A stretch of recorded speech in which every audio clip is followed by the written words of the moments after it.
ప్రభువును ప్రియ రక్షకుడైన దేవుని పేరట మీ అందరికీ శుభాభివందనములు తెలియజేసుకుంటున్నాను. జీసస్ న్యూ క్రియేషన్ మినిస్ట్రీస్ ద్వారా ఈ రీతిగా ప్రతిరోజు అనుదిన ఆహారమును మీతో పంచుకోవడానికి దేవుడిస్తున్న కృపను బట్టి దేవునికి ఎనలేని కృతజ్ఞతలు. వాక్య ధ్యానములోనికి మనం వెళ్దాము. ప్రకటన గ్రంథము 1వ అధ్యాయము 5వ వచనం. నమ్మకమైన సాక్షియు, మృతుల్లో నుండి ఆది సంభూతుడిగా లేచిన వాడును, భూపతులకు అధిపతియునైనా యేసుక్రీస్తు నుండి కృపా సమాధానములు మీకు కలుగునుగాక. యేసుని సిలువ వేయండి, సిలువ వేయండి అంటూ యెరూషలేమంతా ప్రజల కేకలతో దద్దరిల్లింది. వారి కేకలకు అన్యాయపు తీర్పు తోడయింది. వారు అనుకున్నట్లే జరిగింది. ప్రభు సిలువలో పలికినటువంటి మాటలు వారి గుండెలను పిండేస్తున్నా గాని వారి గుండెలను బండలుగా మార్చేసుకున్నారు. వారి మనసాక్షిని పీక నొక్కి చంపేసినట్లుగా మనకి అనిపిస్తుంది కదూ. చిట్ట చివరిగా బళ్ళెముతో పొడిచి ఆయన మరణాన్ని ఖరారు చేసి ఒక పని అయిపోయింది అని అనుకున్నారు. అంతలోనే ఏం జరిగిందంటే లోకమంతా చీకటి కమ్మింది. దేవాలయపు తెర పైనుండి క్రింద వరకు రెండుగా చీలిపోయింది. భూమి వణికింది. బండలు బ్రద్దలయ్యాయి. సమాధులు తెరవబడ్డాయి. ప్రభు 3వ దినాన్ని లేస్తానని చెప్పిన మాటలు గుర్తొచ్చి వారి గుండెలు గుబేలుమన్నాయి. ప్రభు దేహాన్ని ఒక సమాధి పెట్టెలో పెట్టి పెద్ద రాయిని పొర్లించి గొలుసులతో కట్టేసి సిలువ వేసి రాణువ వారిని కావలిగా పెట్టారు. యేసు ఒకవేళ లేచినా పెద్ద రాయిని పొర్లించుకుని బయటికి రావడం అసాధ్యం అనుకున్నారో ఏమో. ఆదివారం తెల్లవారుజామున జరిగింది ఏంటంటే హఠాత్తుగా సమాధికి వేసిన సంకెళ్ళు తెగిపడ్డాయి. దేవదూతలు ఆ రాయిని పొర్లించారు. మరణపు ముళ్ళును విరిచి సమాధిని గెలిచి మృత్యుంజయునిగా ప్రభు తిరిగి లేచారు. హల్లెలూయా. రక్షణ కార్యం సమాప్తమైంది. ధర్మశాస్త్రం నెరవేర్చబడింది. సర్వమానవాళి బానిస సంఖ్యలు బ్రద్దలయ్యాయి. పాపపు సంఖ్యలు తెగిపడ్డాయి. చెర నుండి విడిపించబడ్డాం. తండ్రి అని పిలిచే అర్హతను మనం పొందుకున్నాం. మనము ఆయన పిల్లలమయ్యాం. మనము ఆయన స్వాస్యమయ్యాం. మనము ఆయన స్నేహితులమయ్యాం. మనము రాజులమయ్యాం. మనము యాజక సమూహమయ్యాం. మనము ప్రత్యేకించబడిన వంశమయ్యాం. పరిశుద్ధ జనాంగమయ్యాం. తేజోవాసుల పరిశుద్ధ సహవాసంలో పాలి భాగస్థులమయ్యాం. పరలోక వారసులమయ్యాం. ఆయన సింహాసనమందు కూర్చుండే అర్హతను మనం పొందుకున్నాం. నిత్య మరణం నుండి నిత్య జీవంలోనికి మనము దాటించబడ్డాం. 2వ మరణం మీద విజయం పొందాం. ప్రియా స్నేహితుడా, వాక్యమిటినటువంటి ప్రియ దేవుని బిడ్డ, ఇవన్నీ ఎట్లా సాధ్యమయ్యాయి అంటే క్రీస్తు పునరుద్ధానముతోనే ఇది సాధ్యమయ్యింది. ఆయన సమాధిని జయించకపోతే ఆయనను దేవునిగా ఆరాధించాల్సిన అవసరము లేదు. ఆయన పునరుద్ధానము జీవముతో కూడిన నిరీక్షణ మనకిచ్చింది.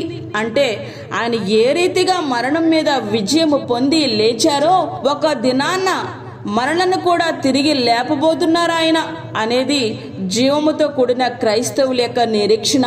ఆ నిరీక్షణ మనలను సిగ్గుపరచదు. ప్రియ నేస్తమా, వాక్యమింటినటువంటి ప్రియ దేవుని బిడ్డ, ఈ మాటలు నీవు హేళన చేసి నిర్లక్ష్యము చేస్తే ముమ్మాటికి నష్టపోయేది నీవే. కృపాకాలం గడిచిపోయినా లేదా మన ప్రాణం పోకడో లేదా క్రీస్తు 2వ రాకడో ఏదైనా జరిగినా మనకు కలిగే శాశ్వతమైన నష్టాన్ని తీర్చగలిగే వారు ఎవ్వరూ లేరు.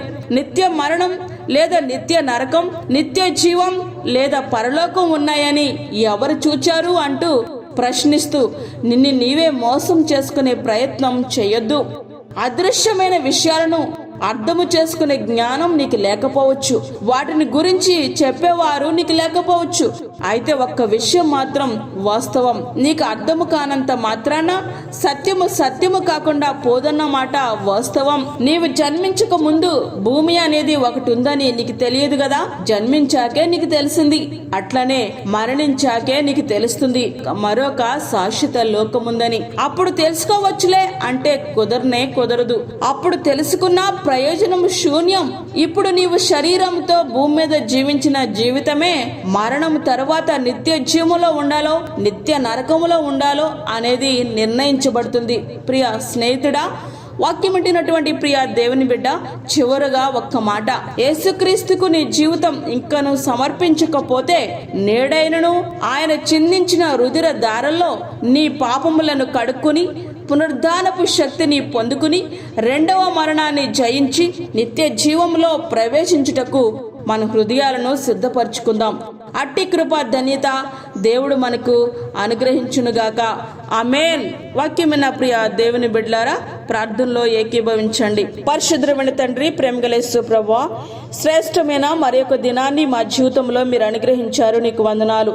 ఈ దినమంతటికి కావలసిన నీ కృపను తండ్రి, నీ సన్నిధిని మాకు తోడుగా ఉంచండి. బయటికి వెళ్తున్నప్పుడు, లోనికి వస్తున్నప్పుడు నీ సన్నిధిని, నీ యొక్క ఆశీర్వాదమును మాకు మీరు దయచేయండి ప్రభువా. తండ్రి, చంటి బిడ్డలను, వృద్ధులను, గర్భిణీ స్త్రీలను మీరు జ్ఞాపకం చేసుకొనండి. నీ కృపను వారికి తోడుగా ఉంచండి. వాక్యమైన నీ ప్రియబిడలు వాక్యమును గ్రహించి వాస్తవాలను తెలుసుకుని తండ్రి, రక్షణ అనుభవంలోనికి వచ్చుటకు సహాయం ఇచ్చేయండి. అదే విధంగా దూరదేశంలో ఉన్న బిడ్డలను మీరు జ్ఞాపకము చేసుకోనండి. వారికి నీ కృపను, నీ సన్నిధిని తోడుగా ఉంచండి ప్రభువా. ఈ దిన సహాయమును మాకు సమృద్ధిగా మీరు దయచేయండి.